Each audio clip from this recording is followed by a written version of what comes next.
January 28, 2021. A laboratory at the Israel Antiquities Authority in Jerusalem. Dr. Naama Sukenik is holding a fragment of wool no larger than her thumbnail. It is purple. Not the kind of purple that fades after a few washes. Not a fashion purple. Not a dye that bleeds when it rains. The kind of purple that costs more than gold to produce, extracted from the body of sea snails on the Mediterranean coast, produced in quantities so small that ancient merchants counted it by the drop, carried 300 kilometers inland across desert terrain to a copper mining camp in the Negev. And this fragment, this piece of wool no larger than a thumbnail, has not faded. Not in 3,000 years. The color is still there, vivid, as if it was dyed last week. Radiocarbon dated to approximately 1,000 years before the Common Era.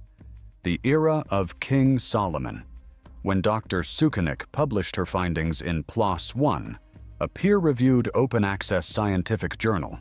She and her colleagues from Tel Aviv University, Bar Ilan University, and the Hebrew University of Jerusalem used a phrase that I have not been able to get out of my head since the day I first read it. A rare glimpse, she wrote, into the wardrobe of King David and King Solomon. King Solomon's wardrobe. Not a reference. Not a symbol. Not a legend passed down in oral tradition. Actual wool, purple dyed, worn by people who lived and worked inside Solomon's world. Now sitting in a laboratory in Jerusalem. Still purple. 3,000 years later. I've been sitting with this paper for years now. Because the question it raises isn't historical, it isn't archaeological. The question it raises is immediate, personal. Solomon wore a specific color on a specific day. And he didn't do it because he had particularly good taste. He did it because he knew something about that color that we were never taught. Before I take you any further, if this channel has given you something real, if the research here has opened a door that you couldn't find elsewhere, I need to ask you for something small. Hit like on this video and subscribe to the channel. It takes 5 seconds and it does something specific. It tells YouTube that this kind of deep investigation, the kind that requires weeks of reading manuscripts and archaeological papers that most channels never open, is worth amplifying. That mechanism is what allows this work to reach the people who need it. If it matters to you, hit like and subscribe. And now let's go back 3,000 years. Purple in the ancient world meant power. We all know this, more or less. The Phoenicians of Tyre, the city-state on the coast of what is now Lebanon, had cornered the production of what the ancient world called Tyrian purple. The Hebrews called it argaman. The Greeks called it porphyra. The Romans would later make it illegal for anyone outside the imperial family to wear it, and the phrase "born to the purple" didn't mean born in a palace. It meant born literally wrapped in purple cloth, the color of divine sovereignty. The dye came from the Murex trunculus, a family of sea mollusks found in the Mediterranean. To produce a single gram of genuine dye, you needed thousands of snails. The harvesting and processing was labor-intensive to the point of being almost prohibitive, and ancient sources record that Tyrian purple cost more by weight than gold. A single garment dyed in genuine argaman represented a fortune that most people would never see in a lifetime. So, of course, Solomon wore purple. He was the most powerful king of his era. The man who built a temple with the labor of 180,000 workers, who imported cedar wood from Lebanon and gold from Ophir, and craftsmen from Phoenicia, whose wealth the Queen of Sheba herself traveled weeks across desert to witness. If anyone in the ancient world could afford genuine argaman, it was him. Purple was status. Purple was power. Purple was the ancient world's equivalent of a luxury brand accessible only to the highest tier of humanity. That's the version we were taught. That's the interpretation in the textbooks, in the documentaries, in the popular understanding of ancient royal dress. But here's what doesn't fit. The Timna Valley, where Dr. Sukenik's team found the purple wool, is not a palace. It is a copper mining site in the Negev Desert, one of the most inhospitable environments in the region. The workers who lived and labored there were doing something very specific. They were extracting the raw copper that would later be forged into the instruments and decorations of Solomon's temple. The lampstands, the wash basins, the bronze pillars named Jachin and Boaz that stood at the temple's entrance. These were workers, craftsmen, laborers in the sacred industrial complex that fed the construction of God's dwelling place on earth. Not kings, not courtiers, not priests officiating in the temple's inner chambers. They found purple wool in that workers' camp, and that is where the standard interpretation collapses. If purple was purely a status symbol, purely about wealth and display, it would not be in a mining camp in the Negev. A status symbol requires an audience. It requires a court, a marketplace, a setting where social hierarchy is performed and observed.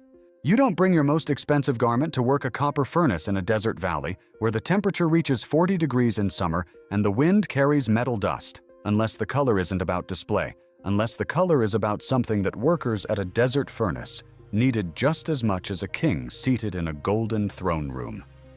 Protection. Song of Solomon, chapter 3, verses 9 and 10. Solomon speaking, King Solomon made himself a carriage from the trees of Lebanon. Its posts were silver, its back was gold, its seat was purple, argaman, its interior lovingly inlaid. Now listen to what the ancient Near Eastern world understood about a king's processional carriage.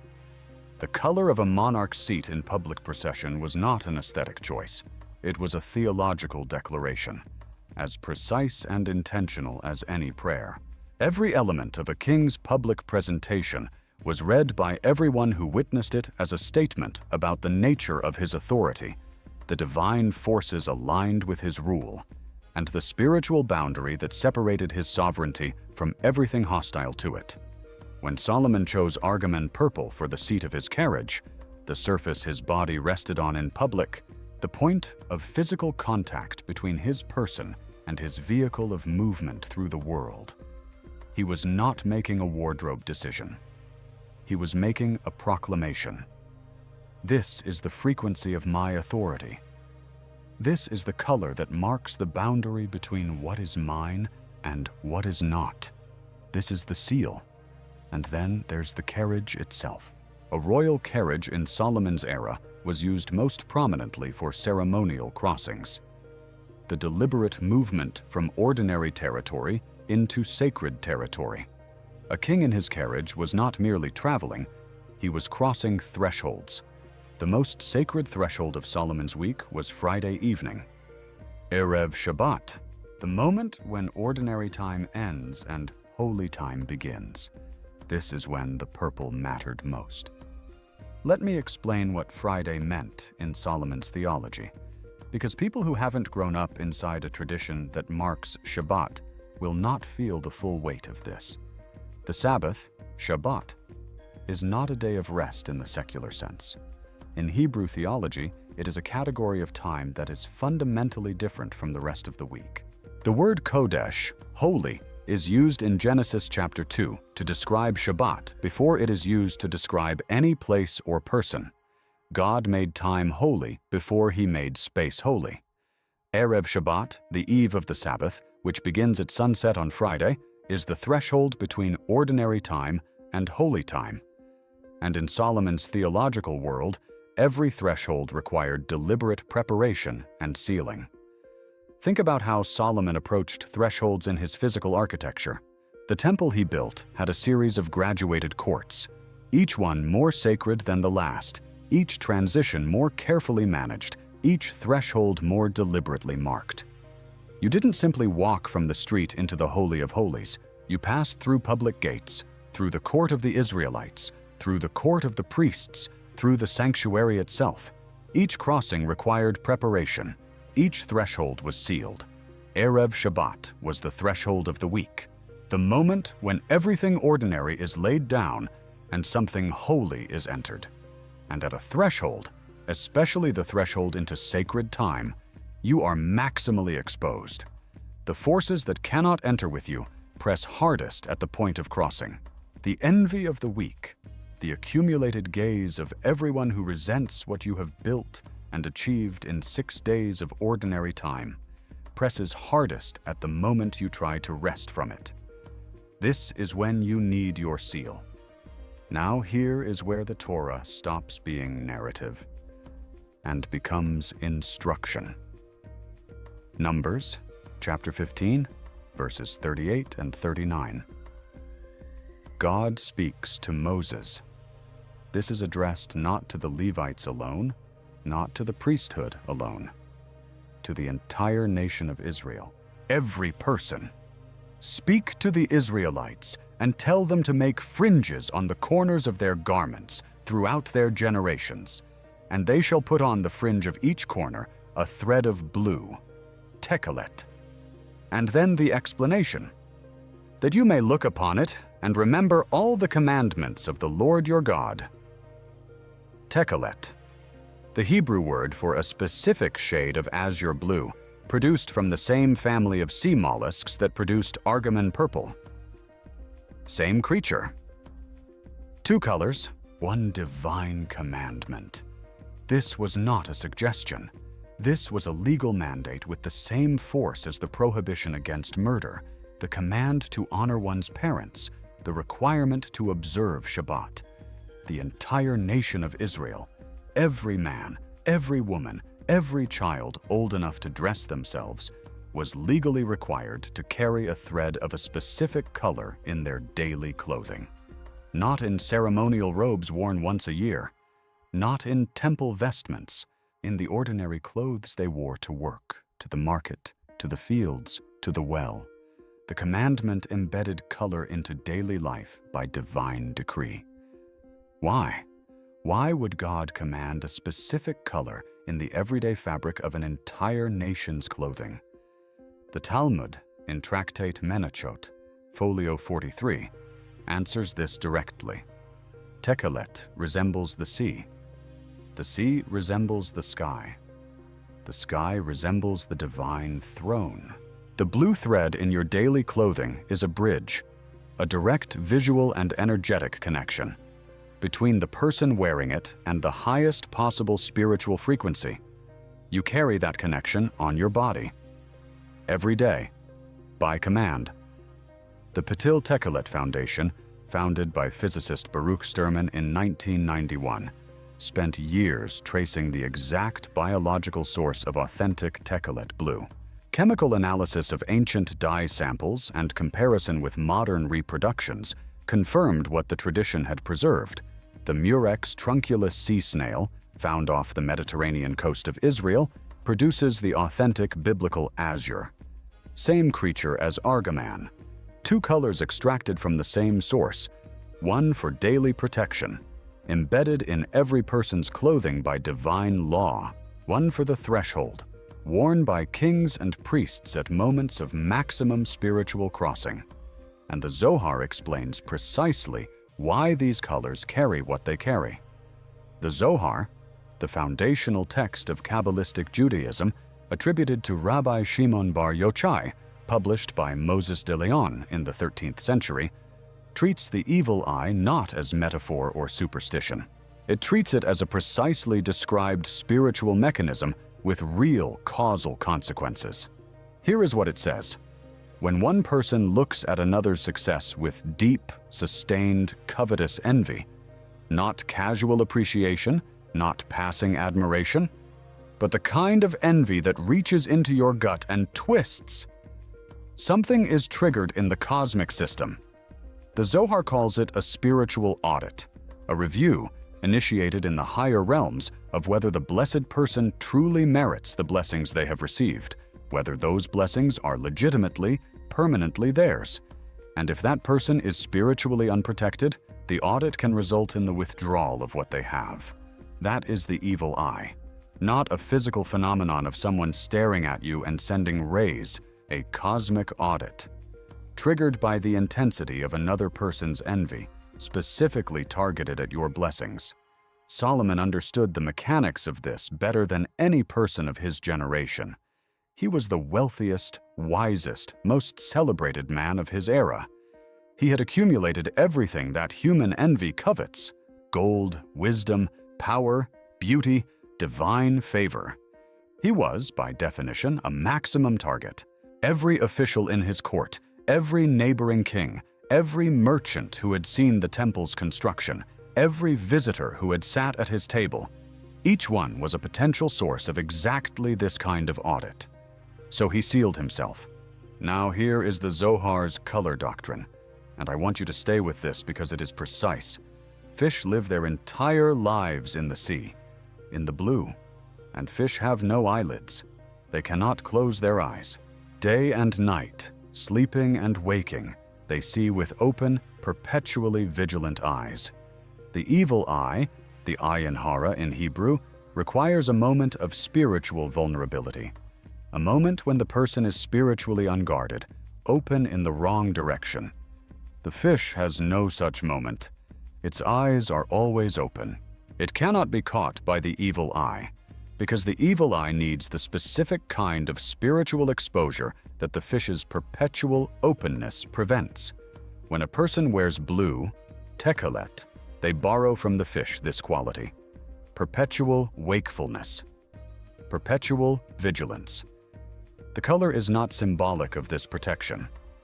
The color, according to the Zohar, carries it as a property. It is the mechanism, not the symbol.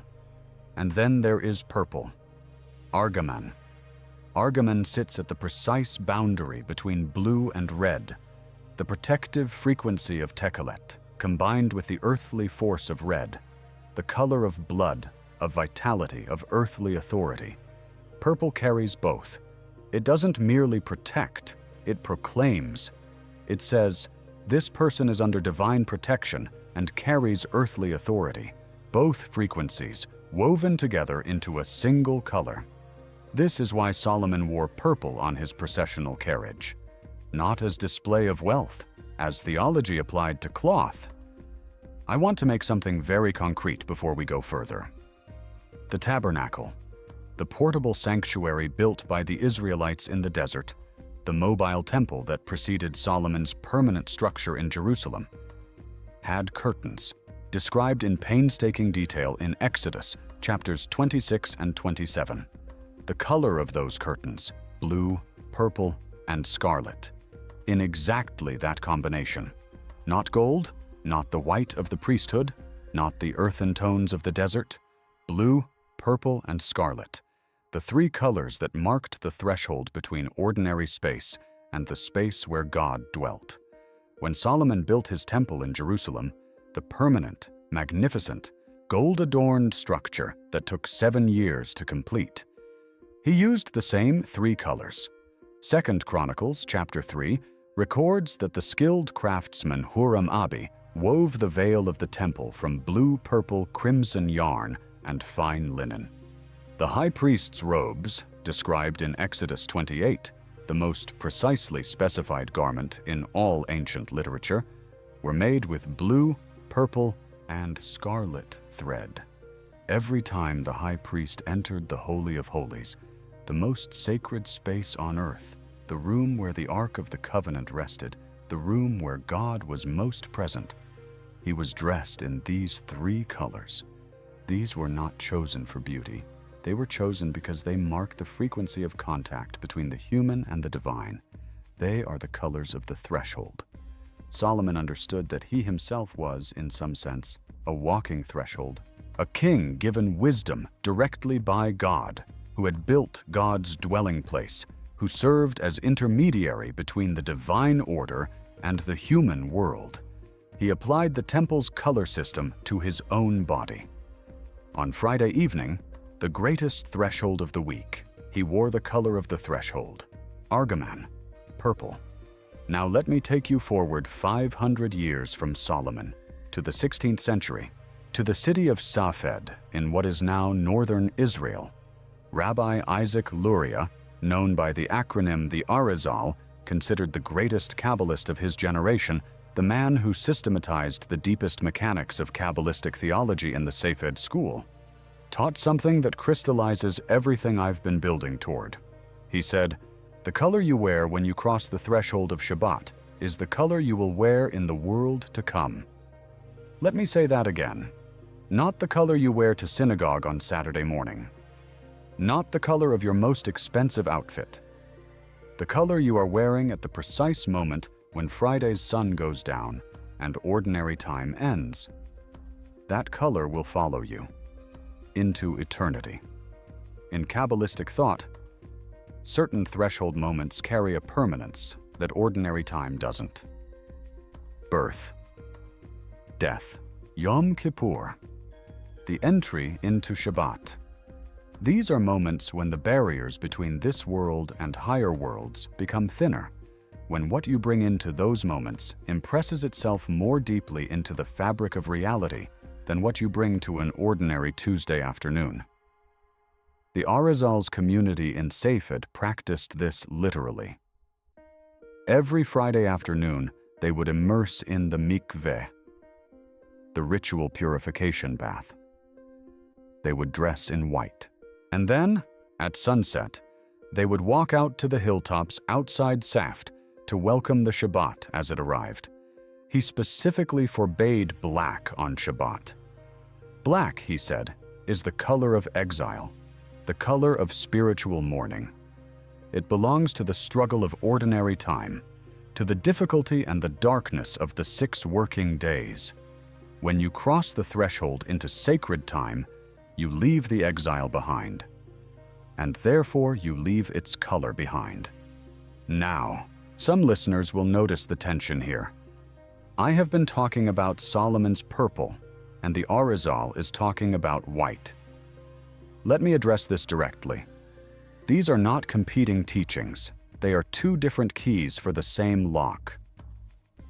Purple, argaman, is the frequency of divine protection combined with earthly authority. It carries the immunity of Tekhelet and adds to it the assertion of royal, divinely sourced power.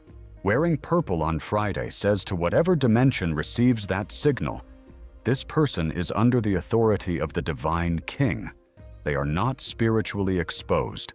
White, the Arizal's Shabbat color, is the frequency of complete spiritual transparency. Nothing for envy to latch onto. Nothing for the ayin hara to audit. Pure light, which is not a target because it has no shadow. Solomon's purple protects through authority. The Arizal's white protects through purity. Both are seals. Both operate on Friday. Both carry the same knowledge through different theological streams. The king who built the temple chose purple. The mystic who spent his life decoding the temple's secrets recommended white. Both understood that the color you wear on Friday is not fashion. It is armor. Her name was Adeze. She was from Nsukka in Igbo land in southeastern Nigeria, and she was everything that the Anglican boarding school she attended in Enugu had tried to make her. Literate, poised, and formally dressed, and also something that school had never managed to touch, a woman who knew the old things. She was a devout Catholic. Sunday Mass, the Rosary every evening, prayers in Igbo and in English, and sometimes in the Latin, that had never left her from the years when the Mass was still said in that language. She had a small wooden crucifix above the kitchen door and a palm frond from Palm Sunday that she kept behind the frame of my parents' wedding photograph for the entire year after Easter. But she also did something that I spent most of my childhood not understanding and, I am ashamed to admit, being quietly embarrassed by. Every Friday evening, every single Friday evening for as long as I can remember, when she lit the candles and said the prayers over them, she wore the same thing, a rich, deep purple wrapper, the kind of fabric that Igbo women tie at the waist on ceremonial occasions, heavy and deliberate. It was not her most expensive wrapper. It was not decorated with the gold thread that came out for weddings and christenings, simply deep purple, worn every Friday, every week, without variation, without explanation.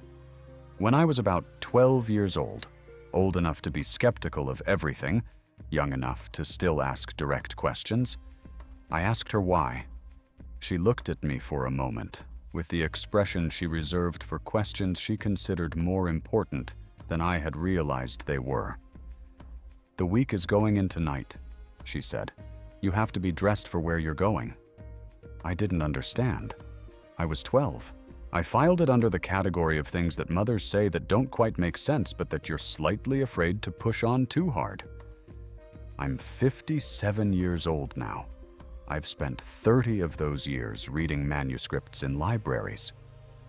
In London, in Jerusalem, in Addis Ababa, in Cairo, in the archive basements of museums that still smell of the paper of 3 centuries ago. I read Dr. Sukenik's paper in the first week of February, 2021. I read it at my desk in Oxford on a Tuesday morning with a cup of tea that went cold because I kept forgetting to drink it. When I got to the phrase, "a rare glimpse into the wardrobe of King David and King Solomon," I stopped. I read it again, and then I sat very still for a long time. My mother had never read the PLOS ONE paper. She had never read Song of Solomon in the original Hebrew. She had never encountered Rabbi Isaac Luria's teachings on Shabbat garments, or the Zohar's color doctrine, or the Tekhelet commandment in Numbers in the way I had been trained to read it.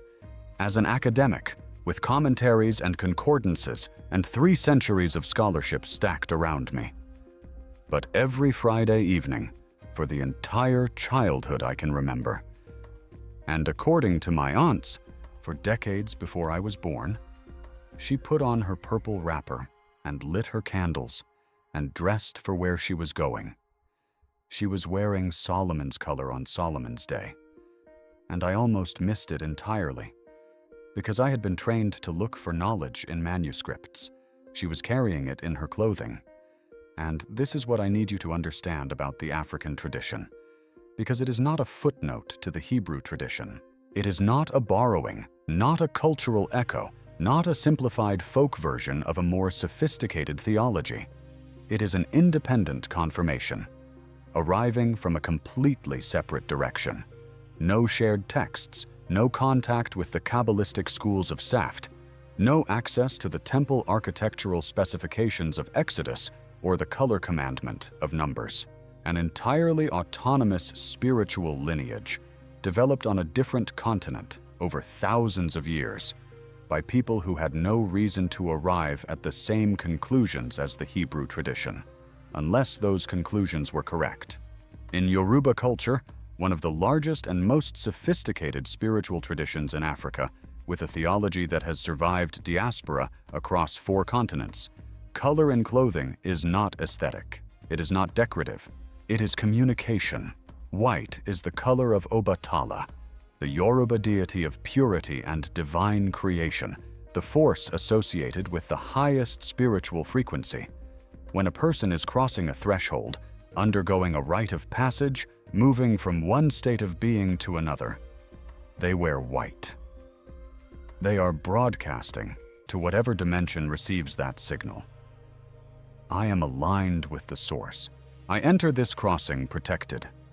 Deep indigo blue, the color of a dyer cloth, the resist-dyed fabric that is one of the oldest textile traditions in West Africa, carries the frequency of the spiritual realm. It is worn during significant transitions, during ceremonial crossings, during moments when ordinary life touches something larger than ordinary life. In the Yoruba system, blue is what you wear when you are moving between worlds. Cowrie shells adorning garments attract ancestral guidance, the protection of those who have crossed fully into the other world and can look back at the living.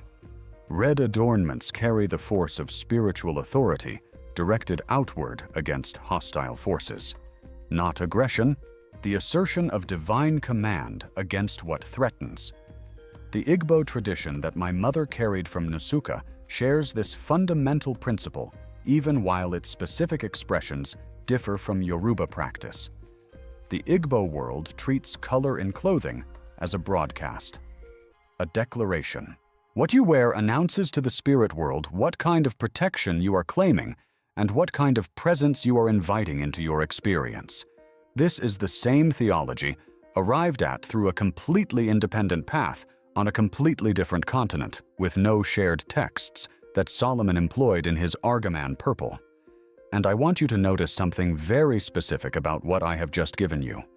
The Hebrew priestly tradition embedded color in daily clothing by divine law. The Kabbalistic tradition explained it through the mechanics of the evil eye and the physics of spiritual thresholds. The Yoruba and Igbo traditions explain it through the relationship between the human person and the spirit world that surrounds ordinary life. 3 systems, 3 continents, no shared texts, no cultural borrowing, no common origin.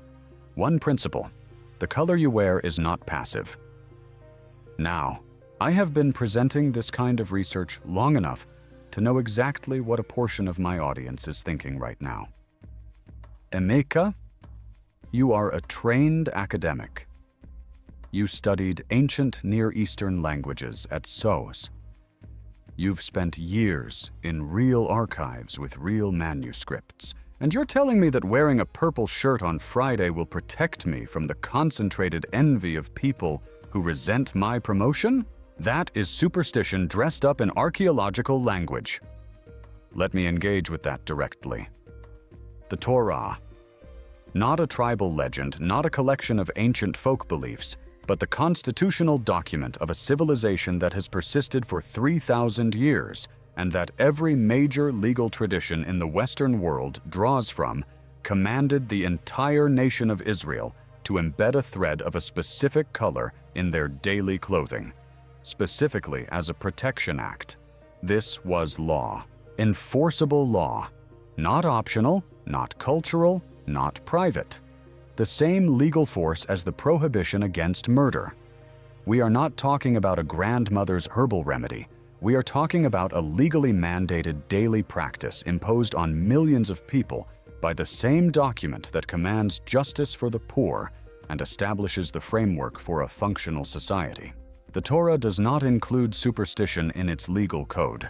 The second Chabad Rebbe, Rabbi Dovber Shnuri, an intellectual of the highest rigor, addressed the skeptical argument against the evil eye directly. The evil eye is not a physical phenomenon of the literal human eye sending force at its target. It is a spiritual phenomenon of what he called the eye of the mind. When someone contemplates another's success with sustained, deep envy, something real is activated in a dimension that we have not yet developed instruments to measure. And here is where I want to say something carefully. The greatest French intellectual of the 20th century, René Girard, professor at Stanford University, spent 40 years developing what he called mimetic theory. The central claim: human desire is fundamentally imitative.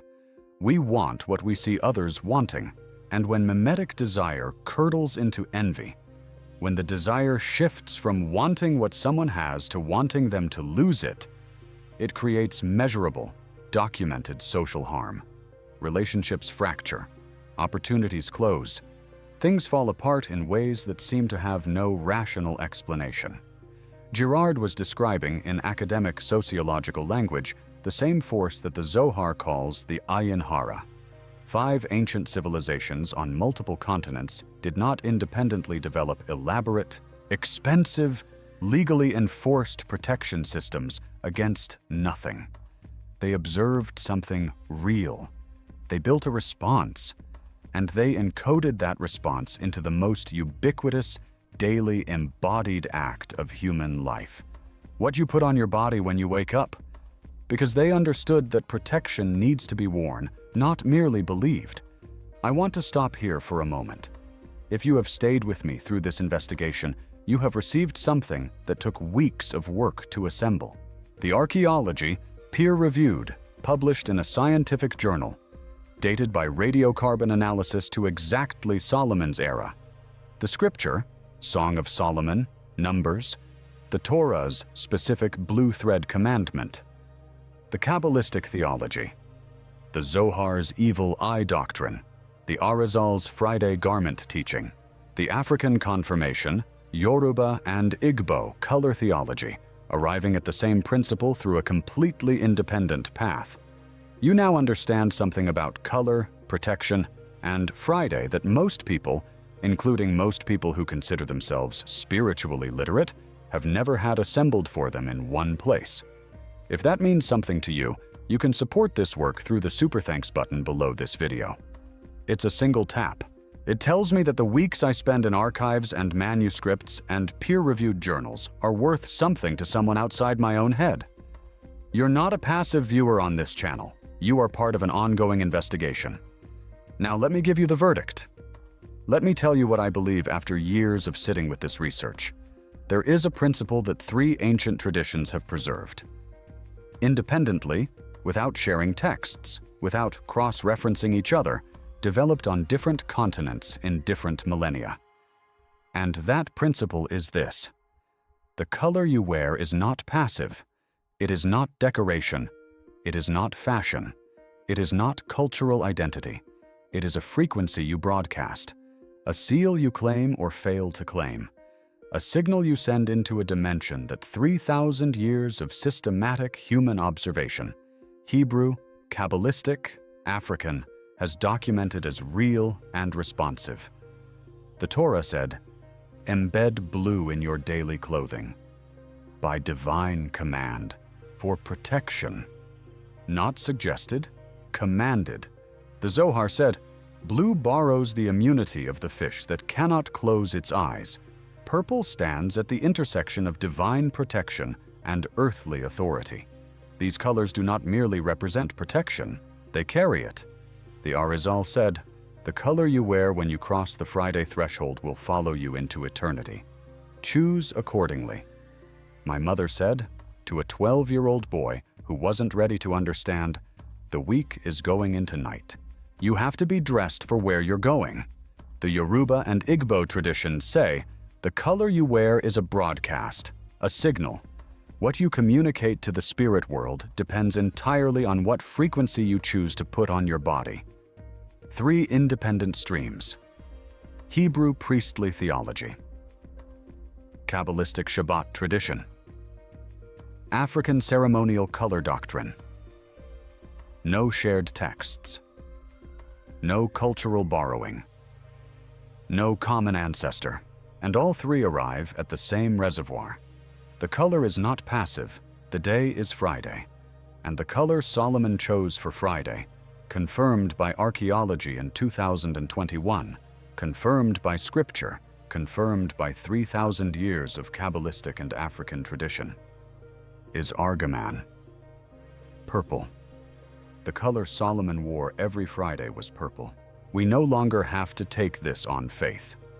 On January 28, 2021, a team of archaeologists from the Israel Antiquities Authority, Tel Aviv University, Bar Ilan University, and the Hebrew University of Jerusalem published in a peer-reviewed scientific journal their analysis of wool textiles found at the Timna Valley copper mining site in southern Israel.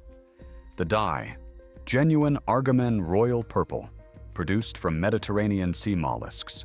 The radiocarbon date, approximately 1,000 years before the Common Era. The precise era of King Solomon.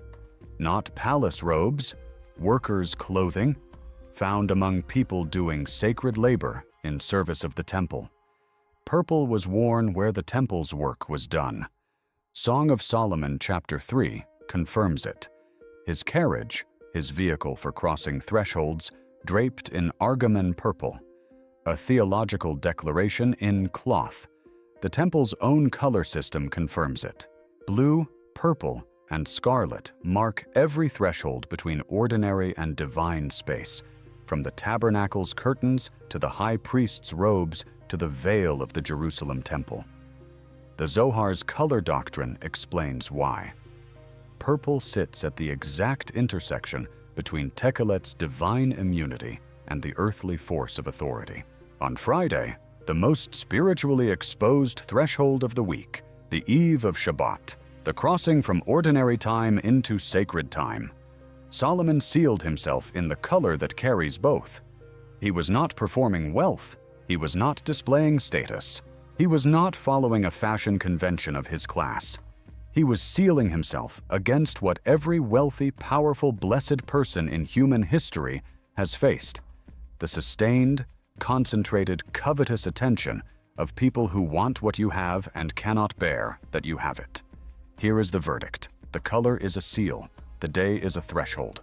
And the king who understood spiritual warfare better than anyone in his generation, the man who built the temple, who studied the patterns of creation, who applied divine architecture to everything from the physical to the invisible, knew that the first line of defense against the evil eye begins not in prayer, not in ritual, but in what you choose to put on your body before you cross the threshold. He wore purple on Friday, not because it was beautiful, because it was armor. Now, what you do with this is entirely up to you. I am not asking you to redesign your wardrobe. I am not asking you to go shopping or build a complex ritual or adopt a tradition that isn't yours. I'm not asking you to tell anyone what you're doing or explain the archaeology or cite the Zohar at the dinner table. I am asking you to do one very small and specific thing. This Friday, before you leave your house, or even if you don't leave, before you begin your Friday evening, put on something purple: a shirt, a blouse, a scarf, an Igbo wrapper if that is your tradition, a tie, a sock, even a bracelet or a ribbon. Something purple, something that touches your skin. Not because purple is magic, because wearing purple on Friday is a deliberate act of alignment. It is not a charm. It is not a talisman. It is a covenant act. The act of a person who understands what they are doing and why, and who chooses to do it consciously with the full knowledge of 3,000 years of tradition behind them. When you put on that purple on Friday, you are doing what the copper workers at Timna did in the service of Solomon's temple, what the high priest did when he dressed in the colors of the tabernacle's curtains, what the Kabbalists of Safed did when they dressed deliberately for the threshold, what my mother did every Friday evening in Nsukka and in London without needing anyone to explain the archaeology to her. You are saying, to whatever dimension receives that signal, I am dressed for where I am going. I carry the color of the threshold. I cross into this sacred time sealed. You are not exposed. The people at the copper furnaces in the Negev desert wore this 3,000 years ago, not as ornament, but as necessity. My mother in Nsukka wore it without knowing that a peer-reviewed paper would one day confirm what the tradition had always carried. Now you know both. The practice and the reason.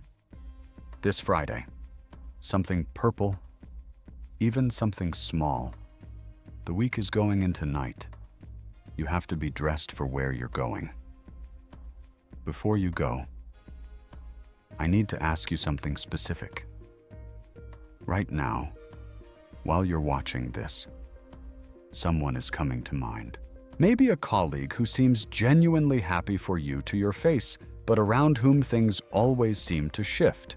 Maybe a family member who asks too many questions about your finances. Maybe someone you haven't seen in months, but who appeared in your thoughts while I was talking about the Ayin Hara, because some part of you has always known what that concept means, even if you'd never had a word for it. Write in the comments. What color are you wearing this Friday? One word. Just the color. Nothing else required. The people in this community will understand exactly what that answer means. And if you grew up in a tradition, African, Caribbean, Jewish, Middle Eastern, any tradition, where someone in your family wore specific colors on specific days, write it below. Tell me what your grandmother wore on Friday. Tell me what practice got carried across an ocean without a textbook, just in the muscle memory of a woman who lit candles every week. I read every comment on this channel. Every single one. We go deeper next time.